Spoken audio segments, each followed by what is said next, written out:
Let's talk black and yellow. I want to show you the Thunder and Lightning Air Jordan 4s. And I got to tell you, the exhibit in the ShoeZeum with the Thunder and Lightning shoes was sick. I had one of those old school globes with the crazy lights. If you put your hand on it, the lights sort of go to your hand. Reminiscent of lightning. It really made these shoes pop.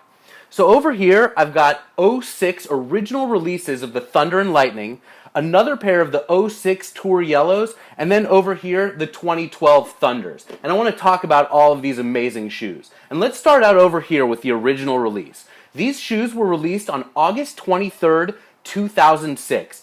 Back in the day, Nike used to release Air Jordans on the 23rd of the month or the Saturday closest to the 23rd. And not only that, but Nike used to sell shoes on Jumpman23.com. That's where you'd be able to buy these. Now it's just a bunch of stories and pictures. So these shoes sold out right away, and the price tag for the Thunders was $500, and the price tag for the Lightnings was $250. So how did Nike get away with charging $500 and $250 when at the time a regular pair of Air Jordan Retros was $1.25? So this one was 4 times that price. It came with a jacket, and these came with a t-shirt. The Thunders, there were only 500 pairs, and these shoes skyrocketed in price after they came out. Resellers were making a killing. At peak market prices, these shoes were going for $1,500 a pair on Flight Club. And then Nike retroed this one, and guess what happened? The Thunder here, and the Lightning stayed strong. The Lightning stayed strong partially because of the Tokyo 23 Air Jordan 5. It's also bright yellow, just like these 4s. Super limited, super rare, really valuable, and there's like crazy hype for bright yellow shoes. I'm sort of surprised that the yellow 2s from the candy pack haven't taken off in value, but who knows, maybe they will.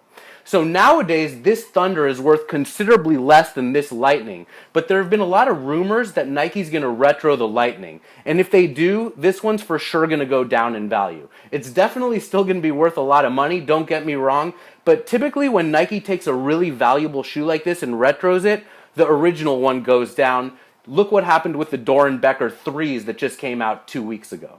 So now let's look at sort of the sleeper of all of these black and yellow shoes. Well, white, black, and yellow in this case. This is the Tour Yellow edition. And actually all of the boxes for the Thunder and Lightnings and the Tour Yellows say Tour Yellow. You know where Nike got the color Tour Yellow from? You'll never guess. Livestrong and the Tour de France. Lance Armstrong, a former cyclist, won 7 straight Tour de France's, and Livestrong was created to sell these wristbands. Money went to charity. Nike and Livestrong have actually raised more than $80 million from the sale of these $1 wristbands. But in '05 and '06, when Nike was creating this shoe and then released it, bright yellow was the fad. It was really popular, and so you can see how they took the color of yellow from Lance Armstrong's jersey and from the Livestrong wristbands and infused it on the Air Jordan 4, and they were incredibly popular. So that's where the Tour Yellow came from. I think a lot of people don't know that.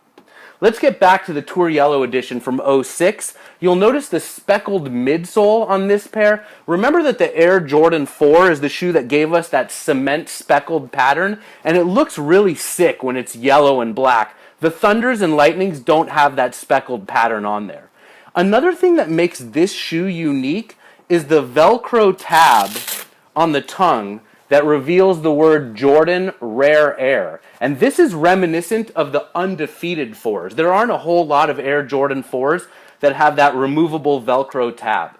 Nowadays, the Tour Yellow is going for about $400, the Lightning's going for about $1,000, and the Thunder's anywhere between $500 and $1,000, but they usually sell on the low end of that because these days you can pick up one of the 2012 retros for a lot cheaper.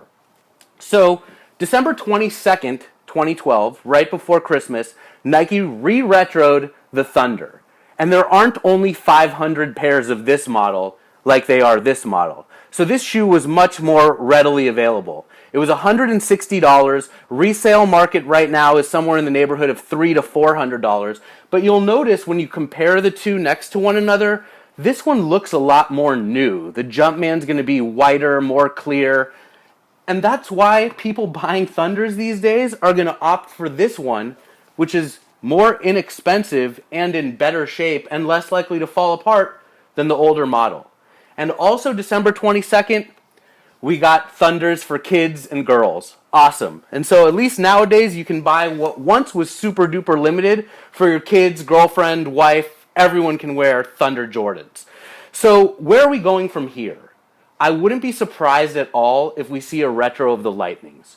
We've heard rumors of it before. The popularity of the Tokyo 5, Nike's pretty smart about this stuff. For example, when they saw the Toro Bravo 5s were doing really popular in red, they came out with 4s in red, Toro Bravo.